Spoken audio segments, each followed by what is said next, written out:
Assalamualaikum warahmatullahi wabarakatuh. Saya dan teman-teman saya akan menjelaskan tentang akuntansi desa. Pada kelompok 1 ini, kami akan membahas 6 materi. Yang pertama, definisi desa. Yang kedua, karakteristik desa. Yang ketiga, kewenangan desa. Yang keempat, desa dan kelurahan. Yang kelima, kelembagaan desa. Dan yang terakhir yaitu regulasi tentang desa. Baik, di sini ada definisi desa. Dalam Undang-Undang Nomor 6 Tahun 2014 menyatakan desa adalah desa dan desa adat atau yang disebut dengan nama lain.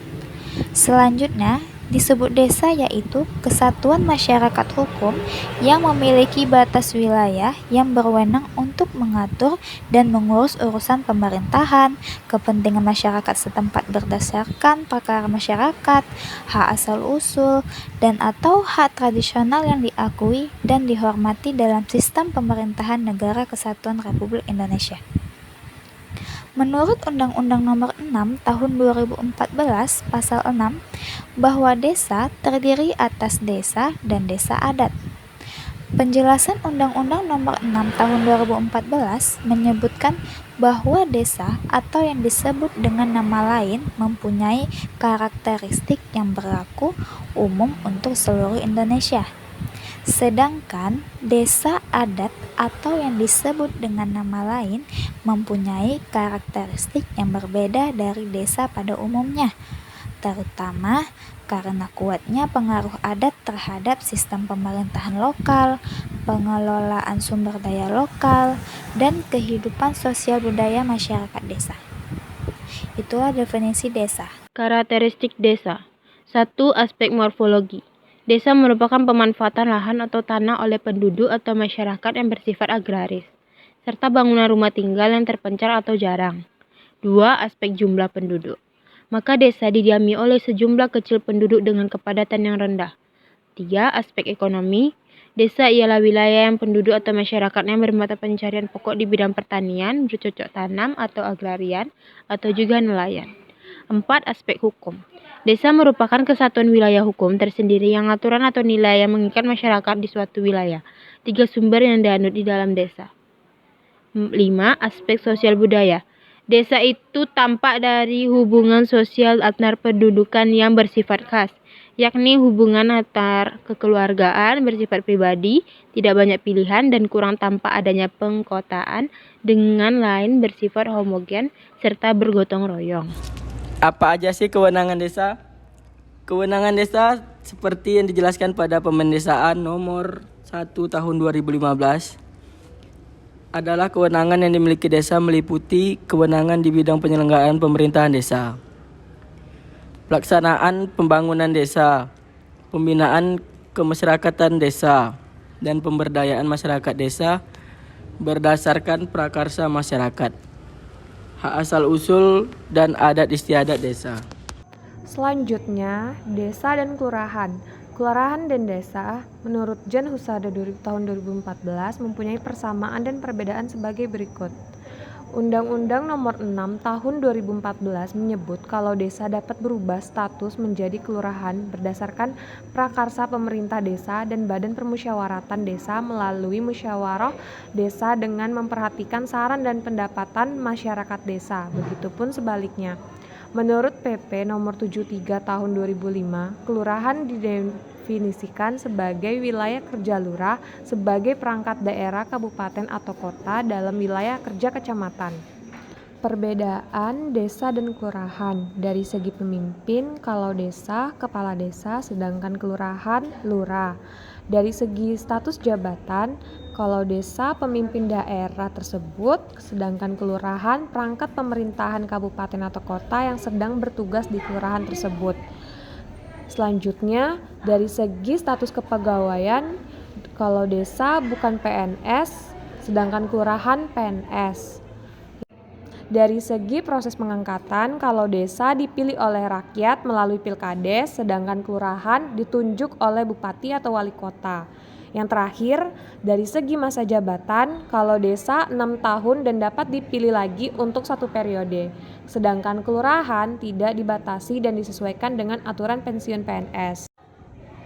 Persamaan desa dan kelurahan yaitu berkedudukan di dalam wilayah kecamatan. Dalam desa dan kelurahan dapat dibentuk lembaga kemasyarakatan seperti rukun tetangga dan rukun warga, PKK, Karang Taruna, serta lembaga pemberdayaan masyarakat. Kelembagaan desa. Yang pertama, pemerintahan desa atau desa adat. Berdasarkan UU nomor 6 tahun 2014 adalah kepala desa atau yang disebut dengan nama lain. Dibantu perangkat desa sebagai unsur penyelenggara pemerintahan desa. Sesuai dengan penjelasan dalam UU nomor 6 tahun 2014, kepala desa atau desa adat atau yang disebut dengan nama lain merupakan kepala pemerintahan desa atau desa adat yang memimpin penyelenggaraan pemerintahan desa. Yang kedua, Badan Permusyawaratan Desa. Lembaga yang melaksanakan fungsi pemerintahan yang anggotanya merupakan wakil dari penduduk desa berdasarkan keterwakilan wilayah dan ditetapkan secara demokratis. UU ini menjelaskan dengan gamblang bahwa Badan Permusyawaratan Desa merupakan badan permusyawaratan di tingkat desa yang turut membahas dan menyepakati berbagai kebijakan dalam penyelenggaraan pemerintahan desa. Selanjutnya, Lembaga Kemasyarakatan Desa.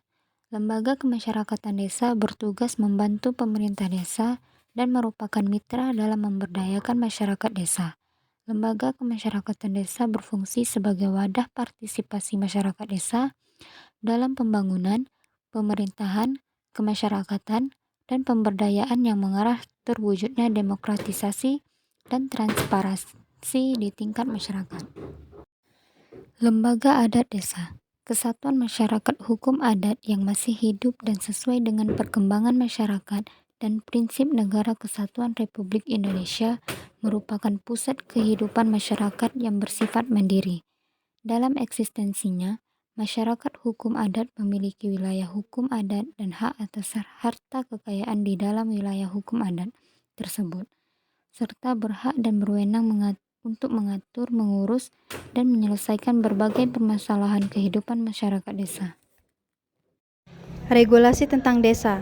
Dalam Undang-Undang Nomor 6 Tahun 2014 menjelaskan bahwa dalam pelaksanaannya, pengaturan mengenai desa tersebut belum dapat mewadahi segala kepentingan dan kebutuhan masyarakat.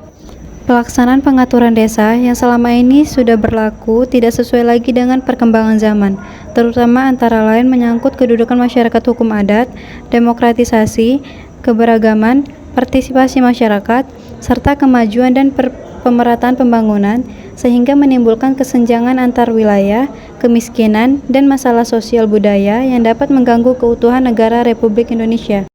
Adapun peraturan yang menurut undang-undang, yang pertama Undang-Undang Nomor 6 Tahun 2014 tentang Desa.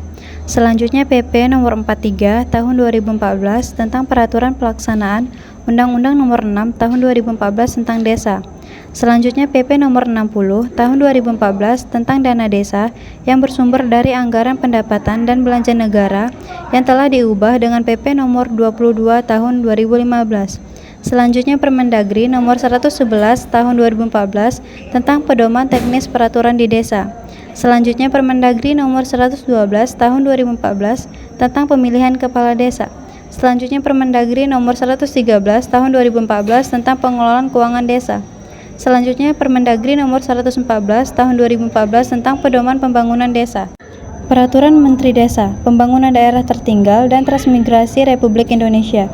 Permendesa Nomor 1 Tahun 2015 tentang Pedoman Kewenangan berdasarkan hak asal-usul dan kewenangan lokal berskala desa.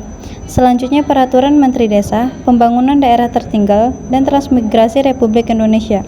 Permendesa Nomor 2 Tahun 2015 tentang Pedoman Tata Tertib dan Mekanisme dan Pengambilan Keputusan Musyawarah Desa. Selanjutnya Peraturan Menteri Desa, Pembangunan Daerah Tertinggal dan Transmigrasi Republik Indonesia. Permendesa Nomor 3 Tahun 2015 tentang Pendampingan Desa. Selanjutnya Peraturan Menteri Desa, Pembangunan Daerah Tertinggal dan Transmigrasi Republik Indonesia. Permendesa Nomor 4 Tahun 2015 tentang Pendirian, Pengurusan dan Pengelolaan dan Pembubaran Badan Usaha Milik Desa. Dan yang terakhir Peraturan Menteri Desa, Pembangunan Daerah Tertinggal dan Transmigrasi Republik Indonesia. Permendesa Nomor 5 Tahun 2015 tentang Penetapan Prioritas Penggunaan Dana Desa tahun 2015. Sekian dari hasil presentasi kami. Bila ada kata yang salah mohon dimaafkan. Assalamualaikum warahmatullahi wabarakatuh.